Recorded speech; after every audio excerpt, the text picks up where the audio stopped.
In today's video, I'm going to teach you Guide with Google and Manage.wix.com. To begin, open your web browser and head to Google. In the search bar, type Wix and look for the official Wix.com result. This ensures you're going straight to the trusted site rather than a lookalike page. Click through to Wix, and if you're prompted, sign in to your account. If you already stay signed in on your device, you'll land right on your Wix home or dashboard. Take a second to confirm you're in the correct account, especially if you manage multiple sites.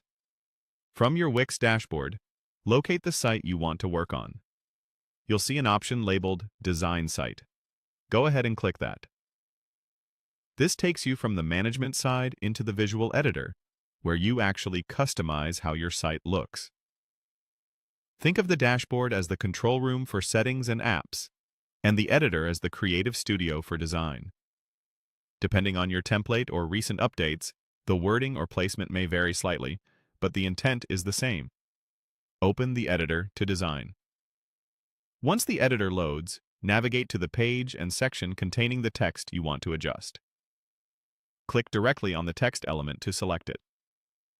When it's selected, a formatting toolbar and sometimes a settings panel will appear. Look for the control labeled Font Size.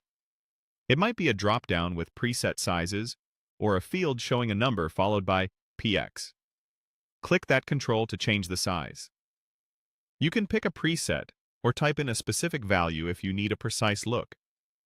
As you adjust the size, watch the live preview on the canvas to make sure the text remains readable and fits naturally in the layout. Aim for clarity and consistency. Titles and headings should be noticeably larger than body text, while paragraphs typically read well around the mid-teens to low 20s in pixels, depending on your font. If the text wraps awkwardly or breaks in strange places, try widening the text box or adjusting line spacing rather than shrinking the font too much. Keep contrast in mind as well. A readable size won't help if the text blends into the background. If you're updating several similar elements, match their sizes so your design feels cohesive. Many templates are built around a style system, so aligning with those presets helps maintain a polished look site-wide. After making your change, give the page a quick scan on different sections to ensure everything still aligns nicely.